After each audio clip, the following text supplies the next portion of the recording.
ছোটবেলায় বাচ্চারা যেরকম ঝামেলা করে সেরকম ঝামেলা আমিও করতাম সবজি নিয়ে। অনেক মধু খাই, ভালোবাসা বা প্রেম যেটা বলি সেটা অবশ্যই আছে। আমাকে তেহারির ব্যবসায়ীর সঙ্গে বিয়ে দেবে, সব অনেক ডিসক্লোজ করি না এবং আমি সবকিছুই লো প্রোফাইলে রাখি। তো আমি দুপুরে খেয়েও রোজা রাখতাম, আবার ইফতারি করতাম আর কি। রমজান মাসে ডায়েট নিয়ে আপনার ডায়েটের চার্ট কেমন? আমি তো এমনিতে অবল একটা ভেজিটেরিয়ান, একই থাকবে।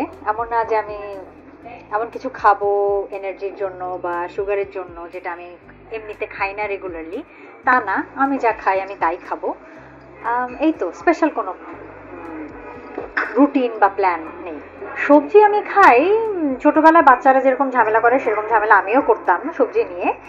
তারপরও কিছুটা বোঝার পর থেকে যে সবজি খাওয়া ভালো, যখন মা বোঝাতো তখন থেকে খেতাম, কিন্তু খুব যে আগ্রহী ছিলাম সবজির ব্যাপারে তা না।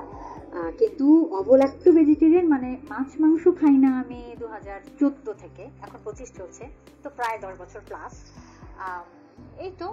আর এমনিতে আমি অনেক ঘি খাই, বাটার খাই, অনেক মধু খাই, এগুলো কিন্তু খাই। আর আমি ভাত খাই। স্পেসিফিক কারণটা আমি বলবো না, ওটা আমার একটু পার্সোনাল কারণ। অনেকেই জিজ্ঞেস করে পশু প্রেম থেকে কিনা, না তা না। হ্যাঁ, অ্যানিমালসের প্রতি আমার ভালোবাসা বা প্রেম যেটা বলি সেটা অবশ্যই আছে, সেটা নেচারের প্রতি আছে আমার।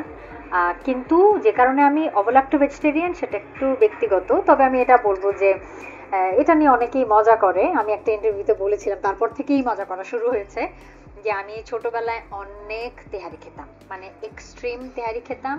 তো আমার প্যারেন্টস আর কি বলতো মজা করে যে আমাকে তেহারির ব্যবসায়ীর সঙ্গে বিয়ে দেবে। এই কথাটা ছোটবেলায় আমি অনেক শুনতাম যে এত তেহারি খাও তুমি। তো সেই মানুষটাই আমি এখন বিফ বা অন্যান্য রেড মিটও খাই না, চিকেন খাই না, কিছু খাই না। বা আগে অনেক শ্রিম্প খেতাম, সেটাও এখন খাই না। তো এই যে বোঝাতে চাচ্ছি যে সংযম করতে চাইলে আসলে করতে পারা যায়।